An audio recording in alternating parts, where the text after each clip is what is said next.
power of I+1=infinity. Find solutions to live peacefully and When we read to our children, it also provides Very important for our kids to learn to assess risk. Building on the success of last year's parent webinar series, we're excited to commence this year's program with a range of very current and pertinent topics.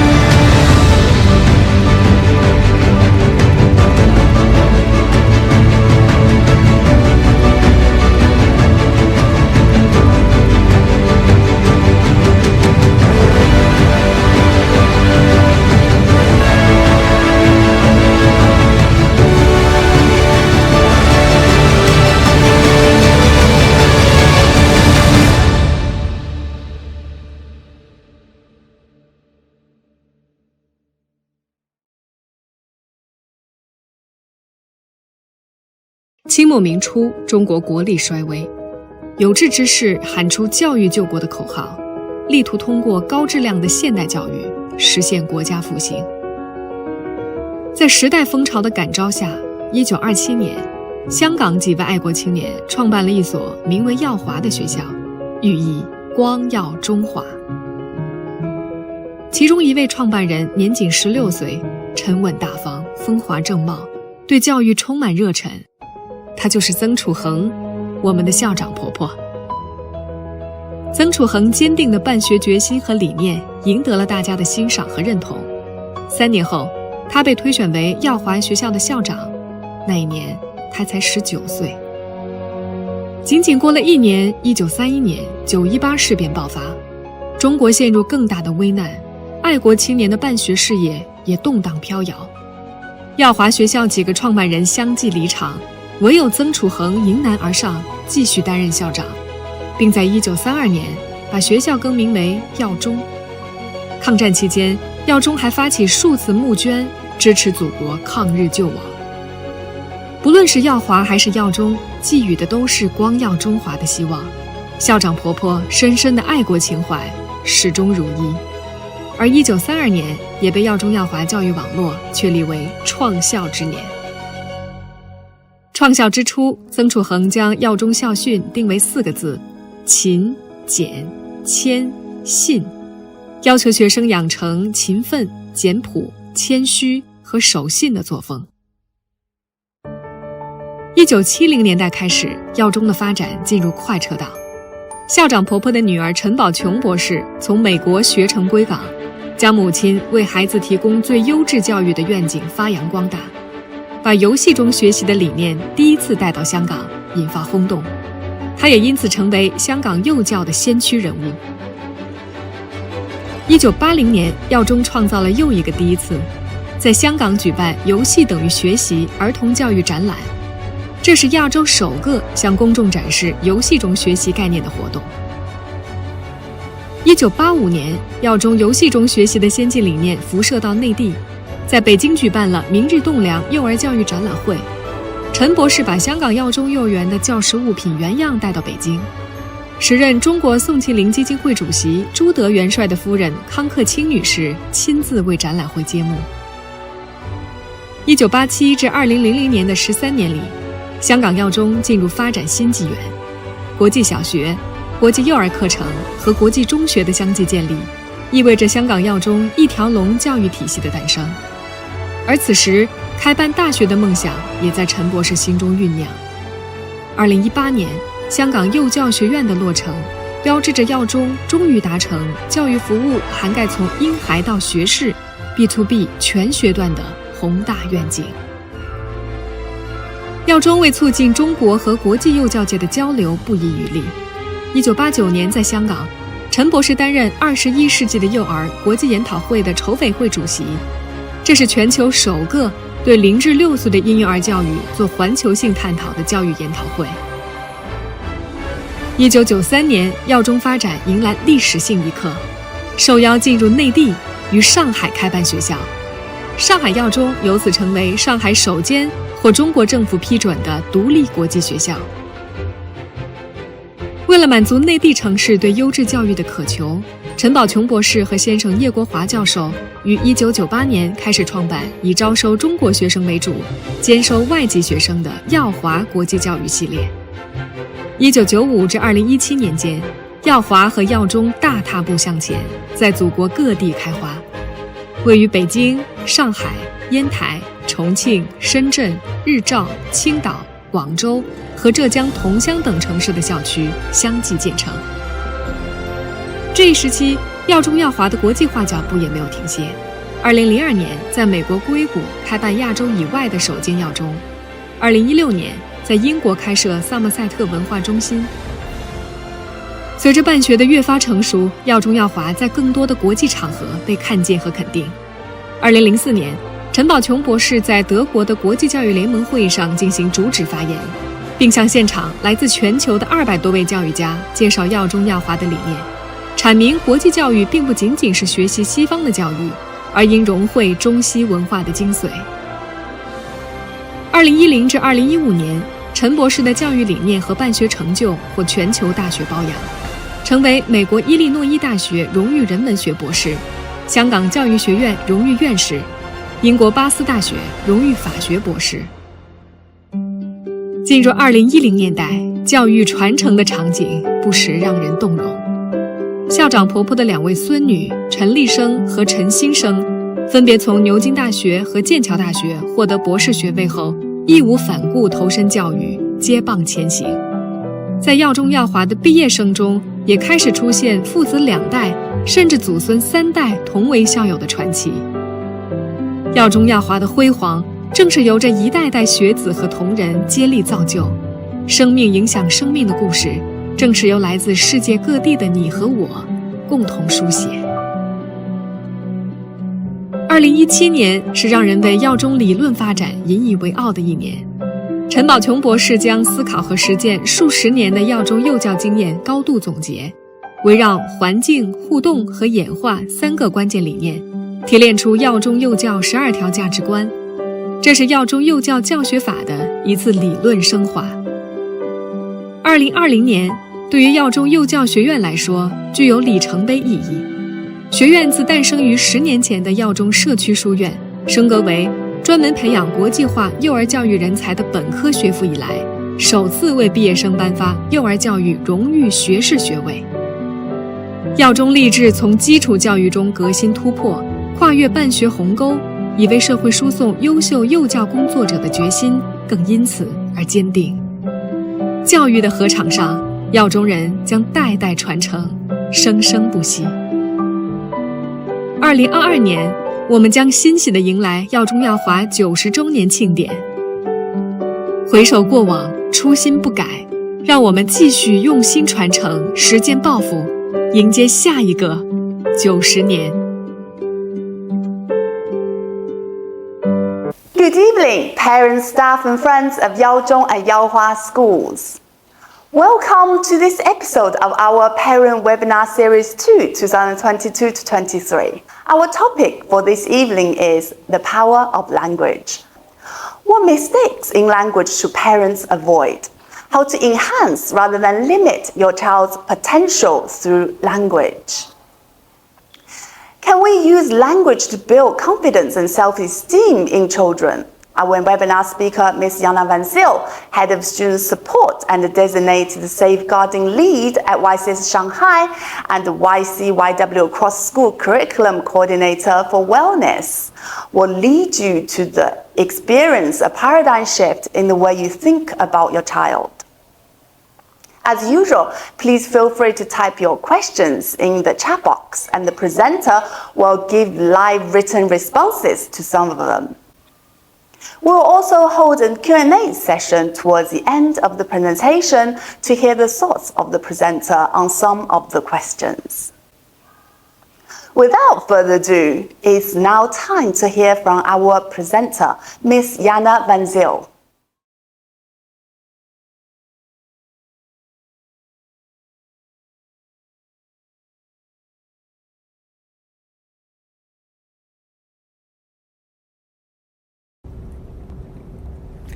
Heart is sea, language is shore.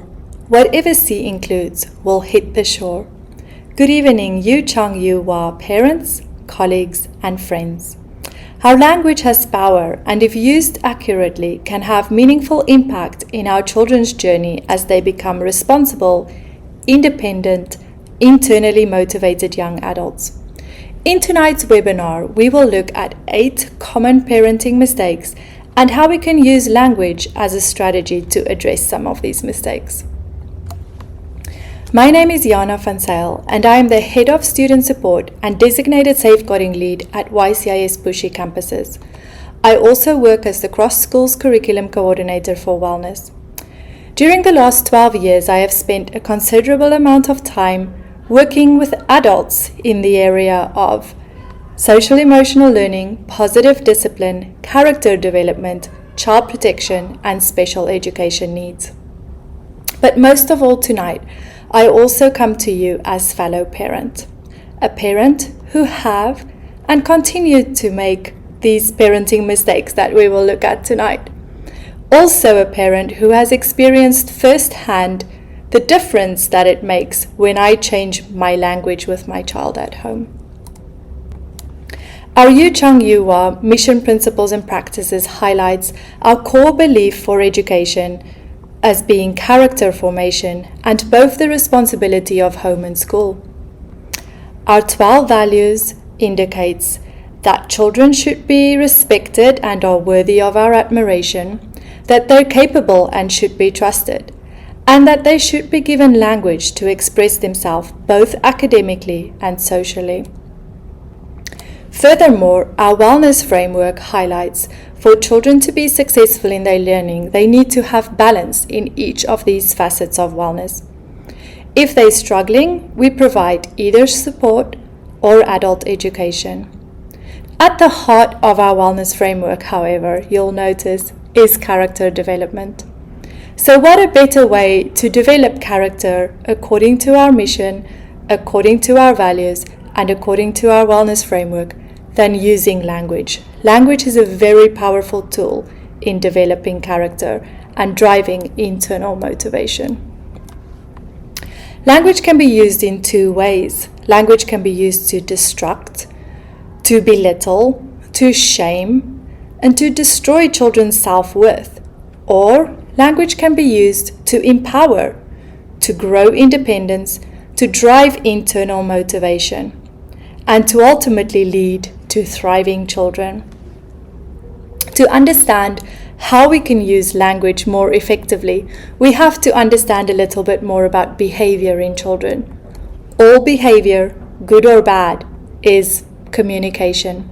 Children do not know or understand why they make certain choices or how they're feeling. They don't always have the language to express themselves. So they show us through their behavior how they are feeling. And if you notice a child has higher levels of behavioral needs, it is our job as adults to try and determine what this child is communicating to us. It is their way of telling us that something inside of them are not right. And as adults, we can ask the question, what does my child need from me right now? It's helpful to use an iceberg metaphor when trying to determine what's happening for your child. On top of the iceberg is the behaviors that we often see that we as parents and educators find challenging. It could be disengagement, low motivation, anger, fighting, tantrums. Any of those types of behaviors is what we could see on top of the iceberg. The question we need to ask ourselves is, what is happening for my child? What is he or she trying to communicate through this behavior? If you look at the iceberg that I have on the screen right now, you'll notice a sliding scale from victim, survivor to thriver, and a couple of questions under the iceberg. When we ask these questions about our children and we answer no, the behaviors on top of the iceberg are more likely to increase. When we ask the questions and answer them as yes, our child is more likely to thrive and be successful in both their home and school life. Some of the questions might be, am I safe? Am I loved? Am I included? Am I heard? Am I respected? So when we ask these questions, we can try and establish what it is that's happening for the child under the iceberg. And then we can put support in place for that specific area. Language is important because the way we speak to our child develops their self-worth and their self-esteem. And as I mentioned earlier, it can really destruct or empower them. The magic research strategy called 5-to-1 indicates the need for children to have 5 positive interactions with adults for every 1 negative interaction that they've had. So this is also really good to remember as we learn how to use language in positive ways. It's a lot easier to address behaviors and to rephrase behaviors in a positive way using our language. So the 5-to-1 ratio is easier to achieve. If you'd like to learn more about the 5-to-1 ratio, you can search in your browser for the magic 5-to-1 parenting strategy. Let us now look at some of the mistakes and how we can use our language to change our behavior.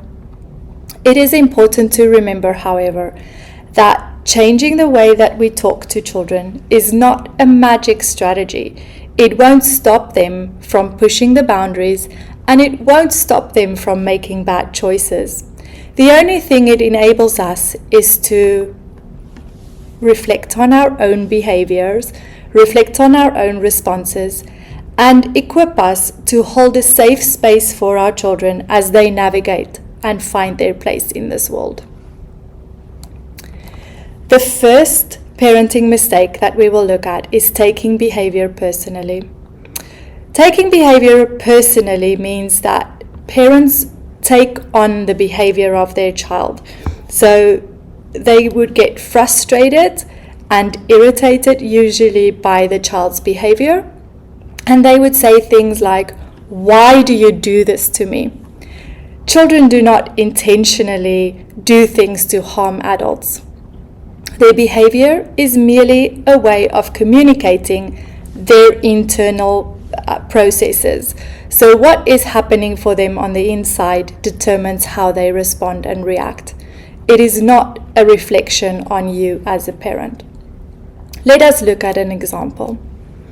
So the mum would say to the child, "Okay, it's time to turn off the iPad and brush your teeth." The child would respond screaming, "I don't want to brush my teeth. I want to play on my iPad." So taking the behavior personally, mum screams back, "Why do you always do this to me? You're making me crazy. Get up and brush your teeth." The fact that the child does not want to put the iPad down has got nothing to do with mum. In this situation, it is important for us to stay calm and to be the container for them and be a safe space for them. When their storm meets our calm, we call that co-regulation. Co-regulation happens when parents provide a safe space for children in which they can have and experience their strong emotions. It's educating them around their emotions, modeling to them how to effectively manage strong emotions, and building that strong relationship with the child. Brené Brown says it really good in her book, Atlas of the Heart. And she says, to form meaningful connections with others, we must first connect with ourselves. The book, by the way, is highly recommended. So what does that mean? If we take the same scenario that we had earlier and we look at how we could rephrase those sentences again, this is what it would look like. So mum would say, in the same way that she did before, in 5 minutes, it will be time to put the iPad away and get ready for bed. The child will respond, same as before, "I don't want to put the iPad away, I want to play." So mum's response now can make a big difference. So mum needs to think about where she's at. I can notice that I'm feeling a little bit angry right now. So maybe mum goes for a walk, takes a drink of water, takes a deep breath, and then responds. In her response, it's important to recognize the child's emotion, validate the feeling, give a boundary, and give some choice. So this is what the response would look like instead. I know you love playing your iPad. It's really frustrating to put it down. Would you like to play for 5 more minutes or 10 more minutes before brushing your teeth and getting ready for bed? That way, she's given the child a little bit of a transition warning. In 5 minutes, it will be time to put the iPad away and get ready for bed. The child still had the same response, but in Mum's response, she didn't meet the child's anger with anger. She held the safe space for the child to be frustrated, to recognize that he's frustrated, but also gave him choice. So you can play for 5 more minutes or you can play for 10 more minutes. That's your choice. But after 5 or after 10 minutes, the time is up. So when we include children in choices, it makes that transition process a little bit easier for them to handle. The second parenting mistake that we will look at is labeling.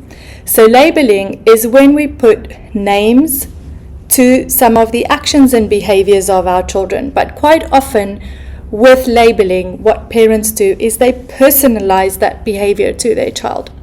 So you might have a child who are often not willing to approach new situations in a courageous or confident way. And when we talk to parents, we'll often hear, my child is very shy. She doesn't want to do this. He doesn't want to do that. He's so shy. She's so shy. So when we think of these labeling words that we're using, we really want to shift the behavior from shaming to naming. So rather than using these labeling names to describe your child, it's better to label and name the behavior that you want to see. So when you think about the shy child, what is the behavior that you really want them to show?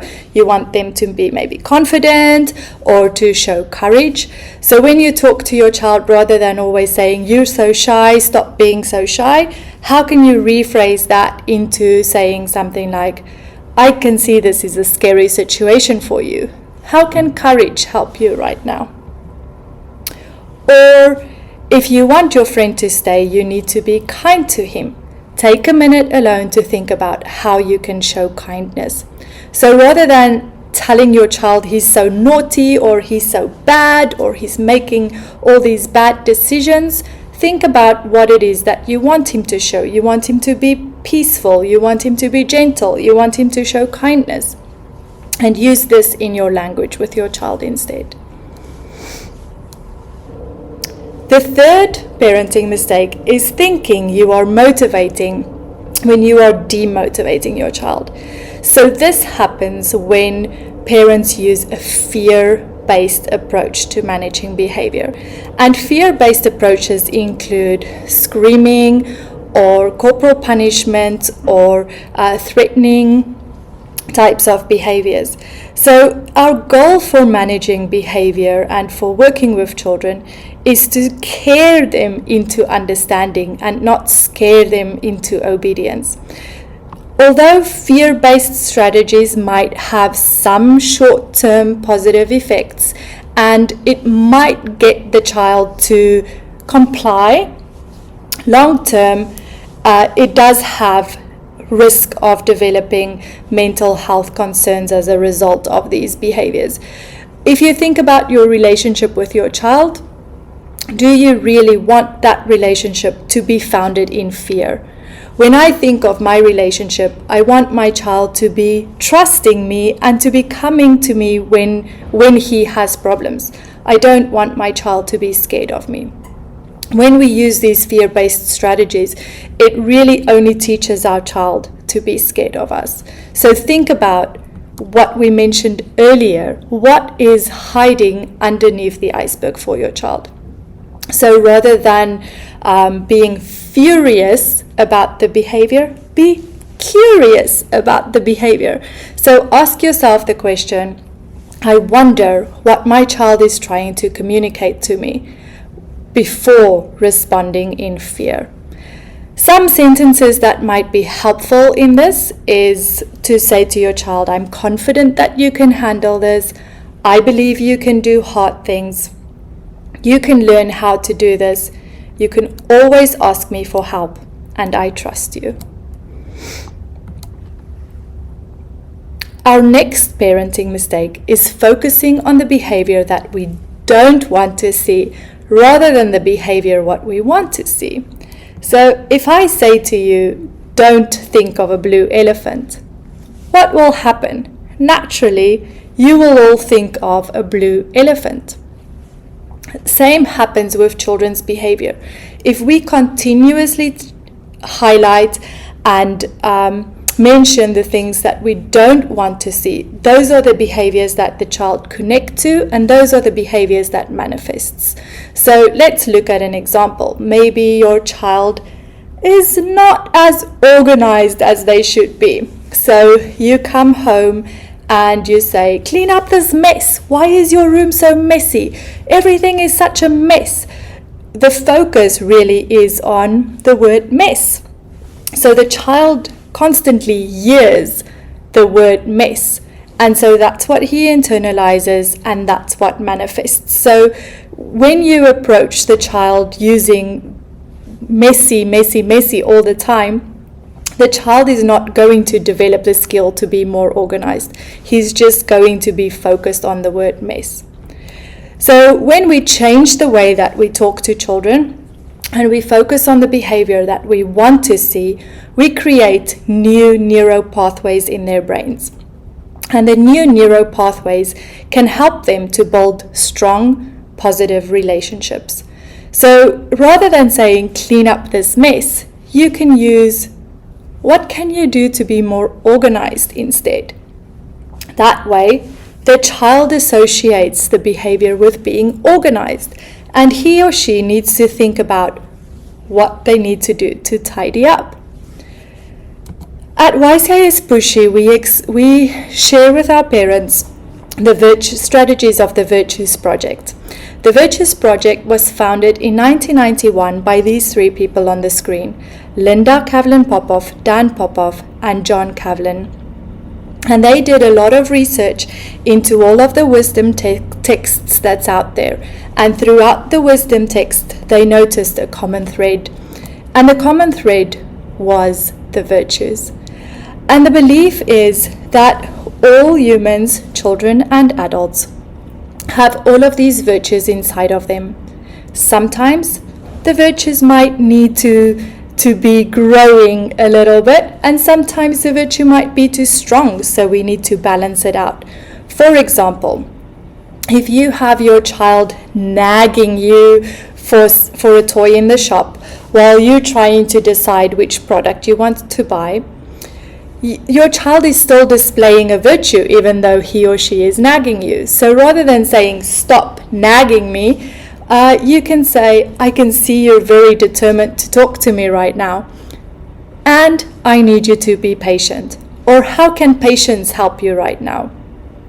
That way, you're acknowledging the virtue that's really strong in the moment, but you're also redirecting the behavior with the virtue that you want to see. So virtue statements can be used to acknowledge, guide, or correct our children.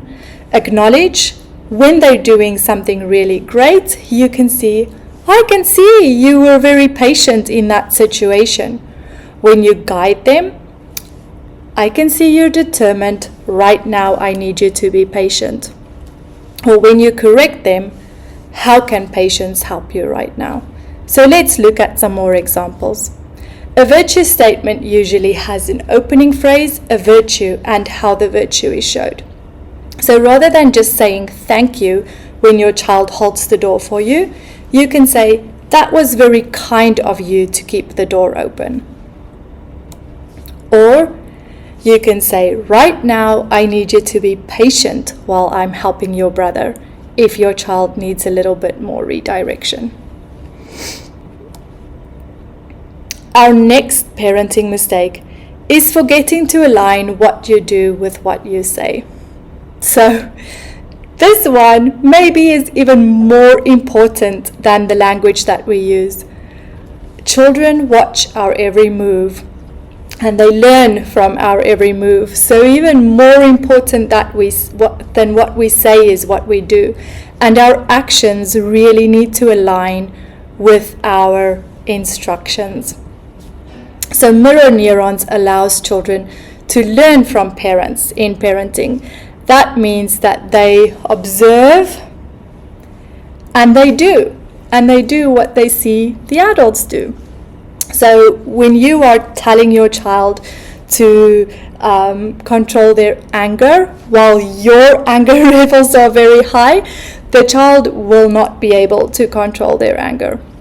If you are telling your child to be respectful whilst you are disrespectful, your child will not be showing respect. My son at home always likes to call me out on these things. He will say, you're asking why I'm angry, but did you notice the tone in your voice? And that really helps me to reflect and go, yeah, maybe I was a little bit frustrated there for a minute. So and my child is 16 years old. So whether your child is 6 or 16, they learn from our behaviors all the time, and it is very important that our behavior reflects what we're expecting of our children.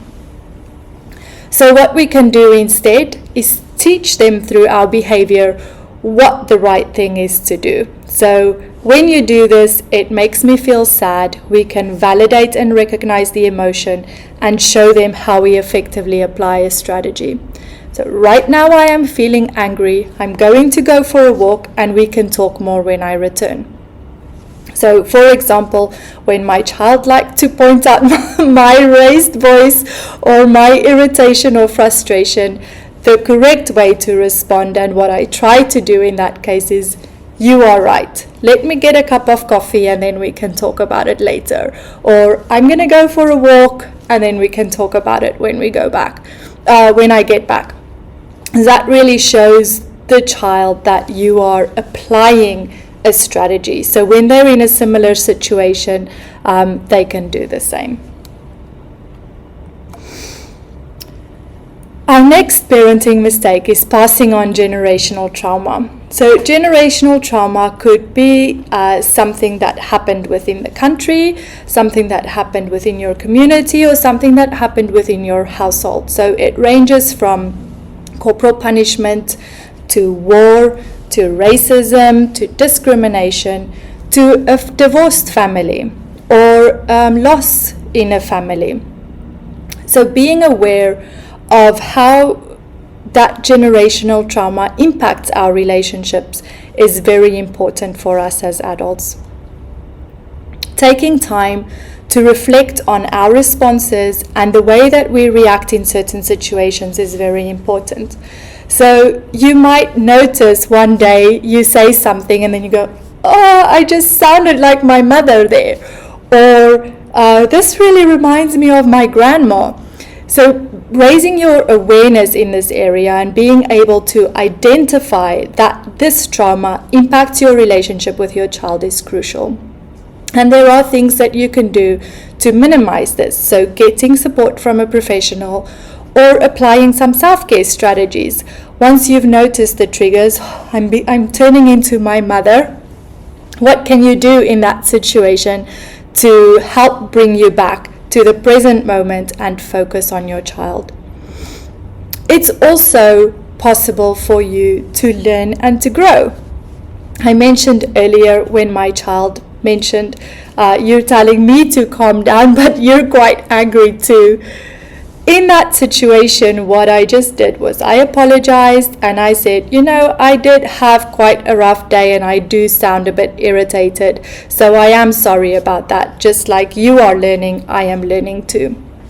So when you have passed on some of these behaviors that you have learned from your parents or from grandparents or from generations before, it is something that you can connect with your child about. Talk to them about it, discuss the impact of it, and share with them how you are growing and learning from it. What are you trying to do differently? How are you approaching situations in different ways? And when we share this with our children, they also interact and understand us in different ways. So they might say, I can see you're trying, Mom. Or when you do something, they can give you that feedback as well. And they do love giving that feedback. Our next one is ignoring developmental needs. So I guess we all have high expectations of our children, and it's good to have high expectations of our children. But at the same time, we need to be realistic about what our children can and cannot do. Ignoring developmental needs might be expecting a really young toddler to sit quietly in a restaurant or in a theater. Or it might mean expecting a teenager to never make a mistake or never make wrong choices. It also might mean expecting your child to sit down for extended amount of time focusing on their learning when their concentration is just a little bit shorter. So how are you thinking about your child's needs, about their strengths, about how you can include their strengths and meet your child where he or she is at? When we refer to expert learning, it's really thinking about a child's individual needs and giving them what they need in order to be successful. Sometimes that means modifying the work a little bit, applying some accommodations, giving your child some movement breaks, or talking to the teacher about making the work a little bit harder or a little bit easier. Meeting your child where he or she is at enables them to really be engaged and involved in their learning.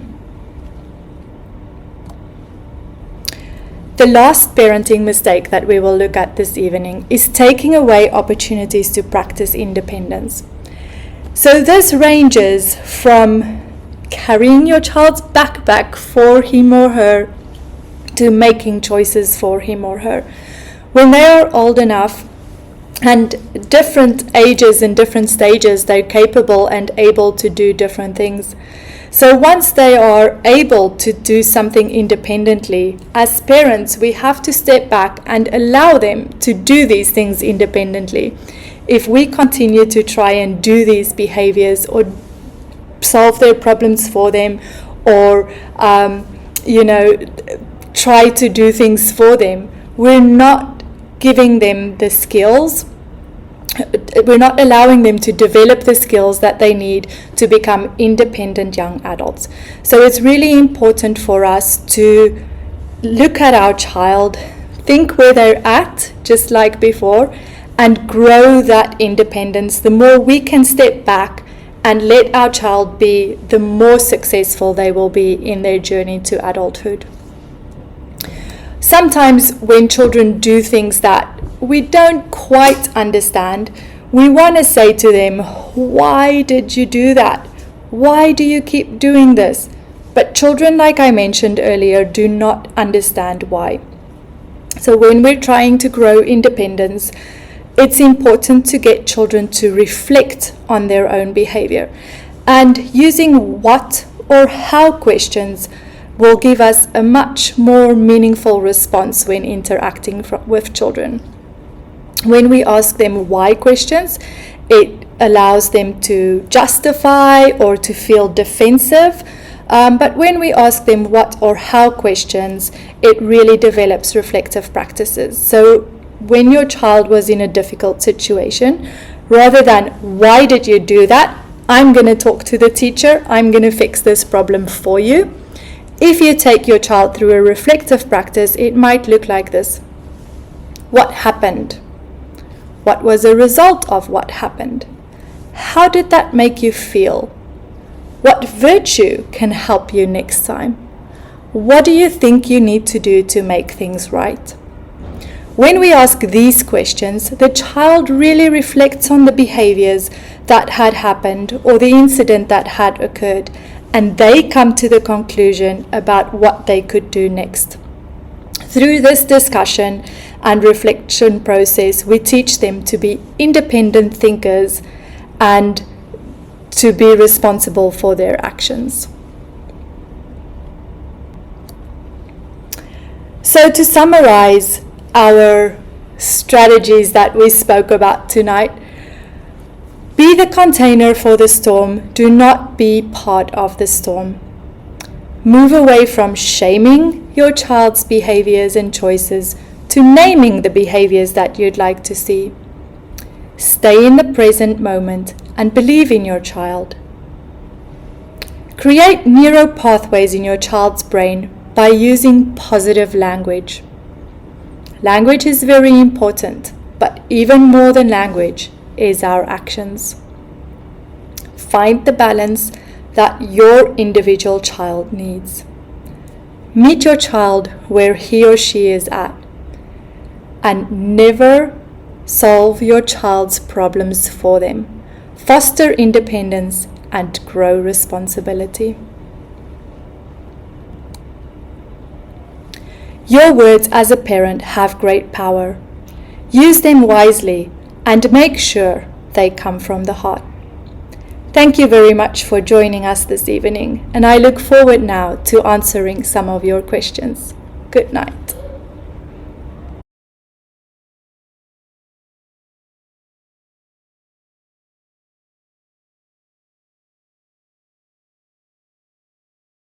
We hope you enjoyed the presentation. We have received many good questions from our audience in the chat box. We'll hear Ms. Jana's thoughts about them. The first question I've always wondered myself, what should I tell my child when she's upset after school?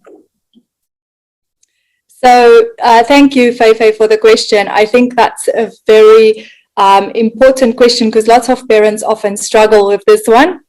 Our children might come home from school and they look a little bit upset, and we want to immediately know what's going on, what happened, and let's fix the problem for them. It is very important for children to have a little bit of space and time.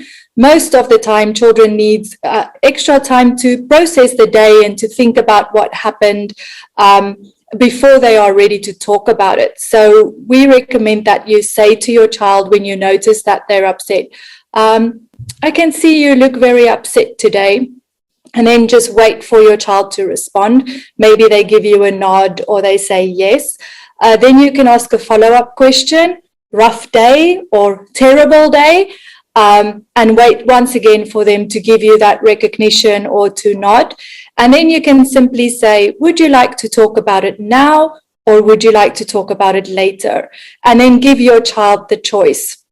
If they prefer to talk about it later, then let them have the afternoon, and in the evening when they're settled, you can just ask them, would you like to talk about your day now? When they open up to you about what happened, it's very important that you provide that space of listening. Do not try to fix the problem for them. Just simply ask them what or how questions, and that will help them to open up a little bit more. I see. Very helpful. Thanks, Jana. The next question is related. When my child is angry, he always throws a tantrum or punctures the door. What can I do or say to him in the moment? So once again, Fei, when children get angry, parents often get angry too. And when we join our children in their anger, then we're unable to help them to calm down.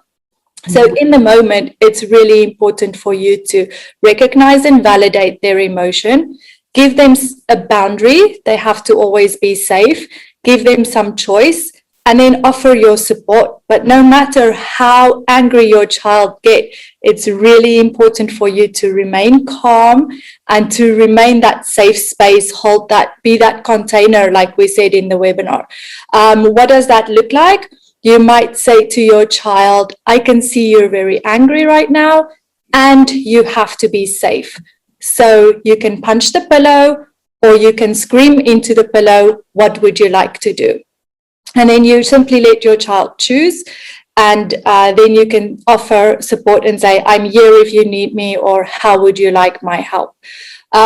Sometimes you have to repeat that a couple of times before your child begins to calm down a little bit, but it's really important to not get as angry as your child or to respond by screaming or shouting or slamming the door yourself. We have to really remain calm and present for your child in that moment.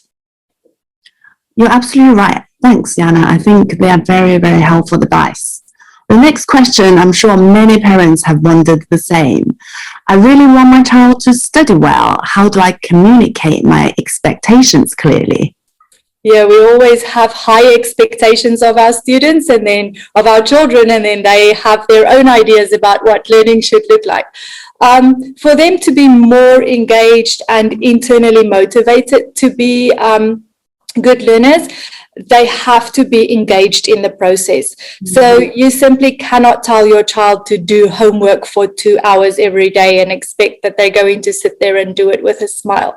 You know, if you engage them in the process, get them to talk about what they think is important, they're more likely to follow it. So we always say weekly family meetings is a good platform where you can discuss these things.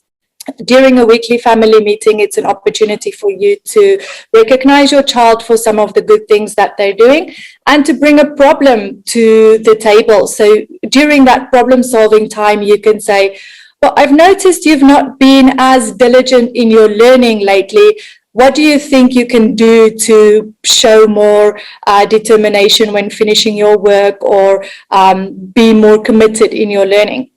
And then you find out from your child what are some of their ideas, and you use their ideas to put the boundaries and rules in place. That way they have ownership and they're more likely to follow it. So choices that your child can have is where they do it.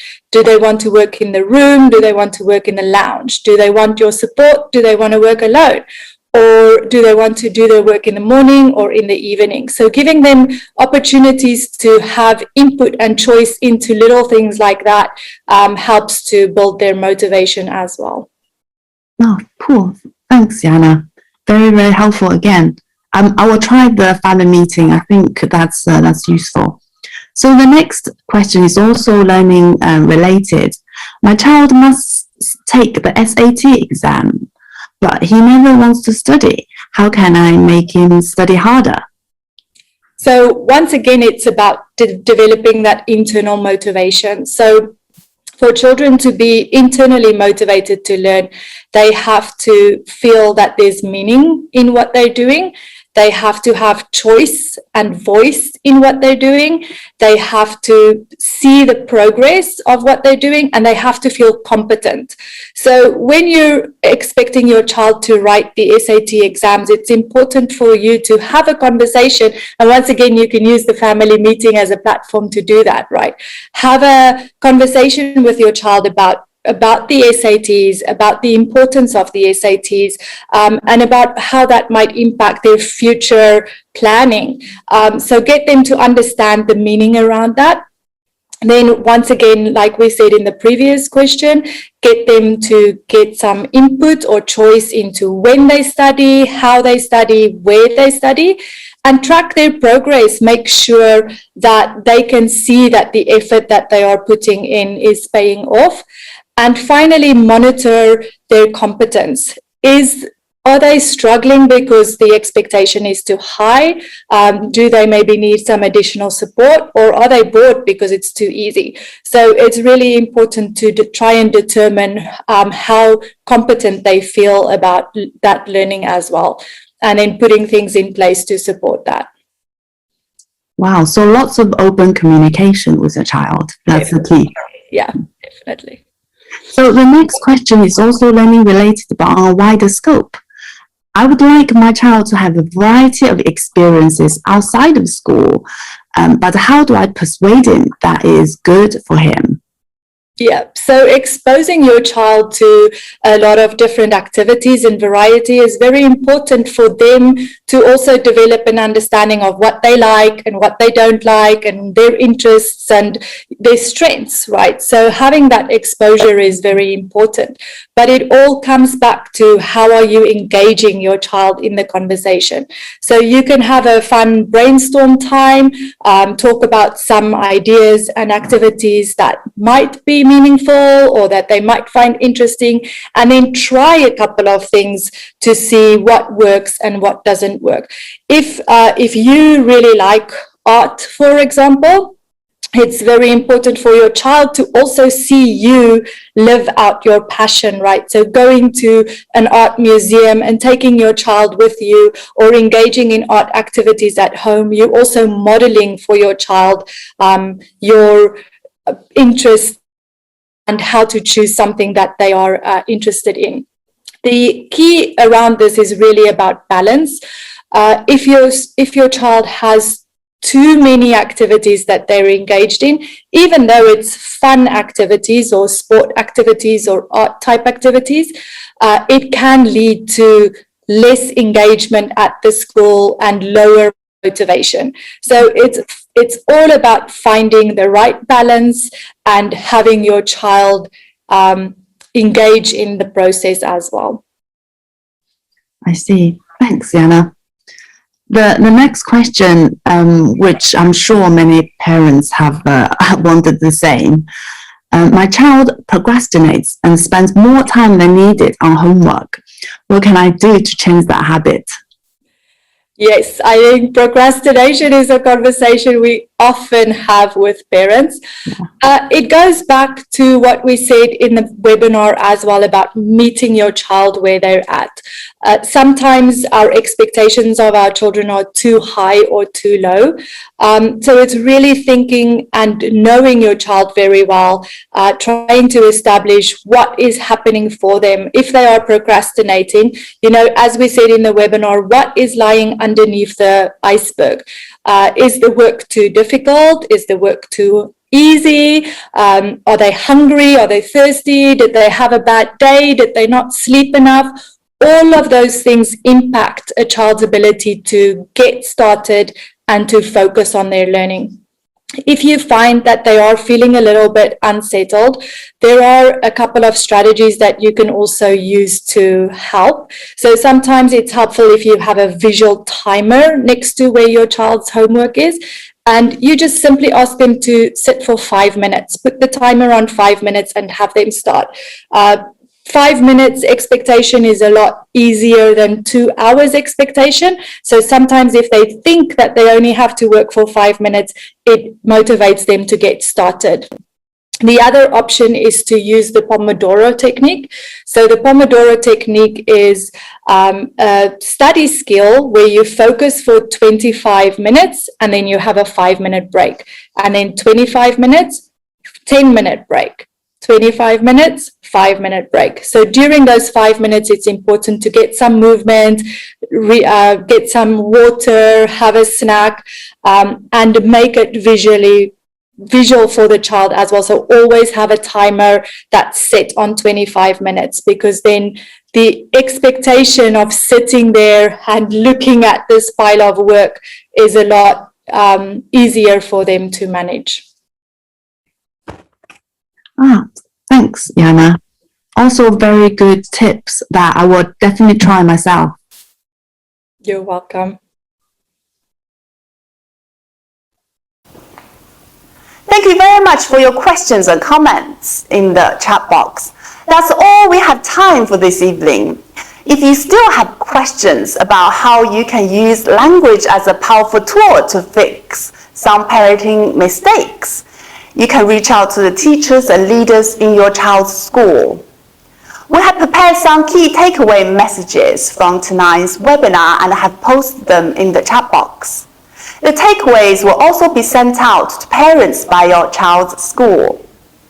Please also note that from tomorrow and for the next 2 weeks, you will be able to watch the playback of tonight's webinar using the same QR code or link which you have used this evening. We would also like to invite you to attend our next parent webinar series on 20th of April. We hope to see you then. We thank you for joining us and supporting our parent webinar series. Have a nice evening.